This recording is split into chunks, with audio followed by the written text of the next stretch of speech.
Want to know how I made a trailer for my recent one shot? Well, let me tell you. Now, welcome back to my channel. My name is Dr. Lear Angel, and in today's video, I'll be showing you how I turned my newest one shot into a trailer to promote it on social media.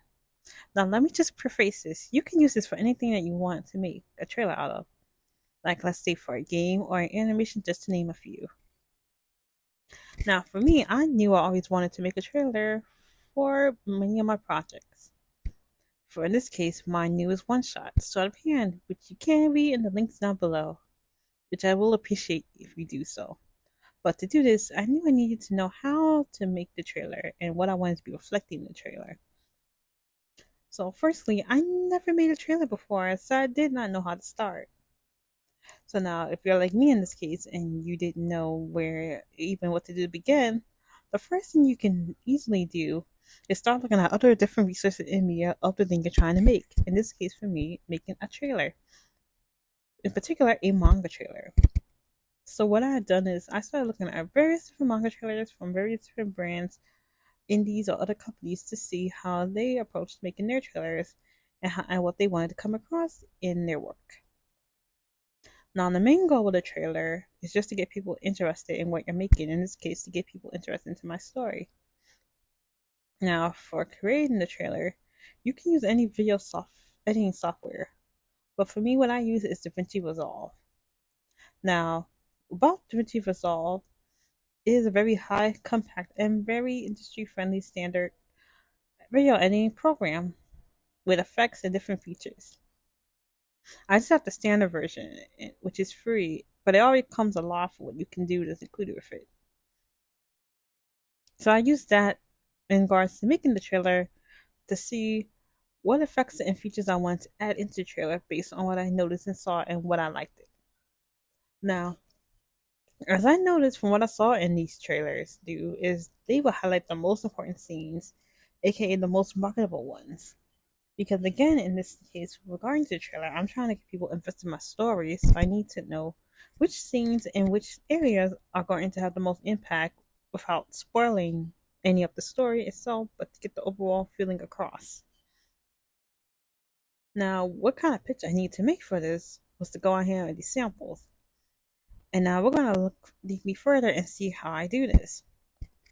Now, if you look at my trailer for Other Hand, with this in mind, this is not a full on series or ongoing series or anything like that. This is just a one shot, exactly 16 pages.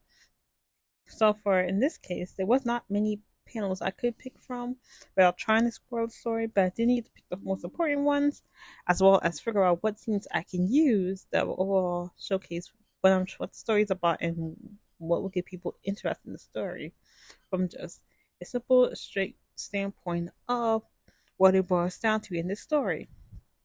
So as you can see here, what I have here is you see a hero that's having to go against his beliefs.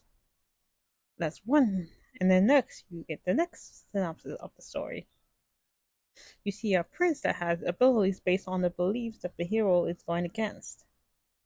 And then finally you see that a relationship is formed out of all of these beliefs and issues that both characters are having. And that's it. And that's what I use to tell the story. For people who may want to be potential readers or people interested in checking out the video. By doing this, I hope to get people maybe interested in wanting to read the manga because of how I made the synopsis appealing, or just wanting to go further in depth with the work itself. Now, does this mean that the manga is going to be considered the greatest all time because of the trailer?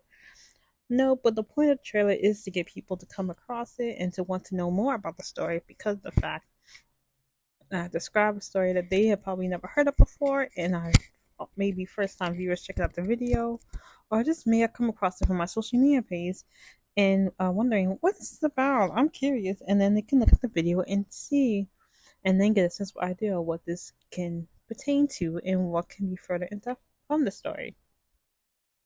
Now, with this, of course, being this is my first trailer, so again, it's not going to be the best in the world. It's always something I can prove with these trailers. And again, the point of making it was to be able to entice people into wanting to read the story and to keep the people who probably had never heard of the story or heard about me know what it's about and what the story can contain.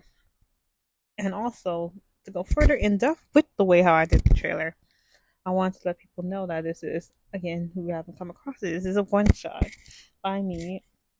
And this is not the first of my work, so I also make sure to probably adjust that in the beginning of the trailer. So that the person who's watching the video can know, like, okay, this is from this person, but it's not the first story they made. They have other stories as well that they have made, and this is the newest one shot for them. But again, I was completely satisfied with the overall process of making the trailer, and I feel like I came across all the things I wanted. Again, as I continue to build trailers and things of that nature, because I'm going to be doing it with a lot of my projects, because I do want to really market my work and hope to reach other heights and the people to get to invest in my work.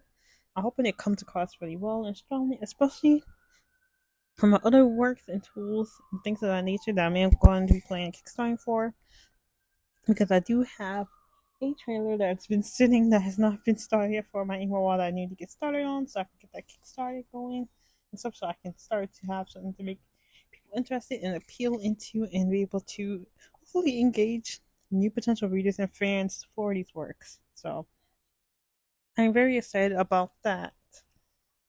But now that as we reach the end of this video, if you like all what you're seeing and want to know more about me and what I do, you can go ahead and hit like and hit the subscribe button. As if you know, it does a lot more than you believe it really does. And now, with that, I hope to see you all in the next video.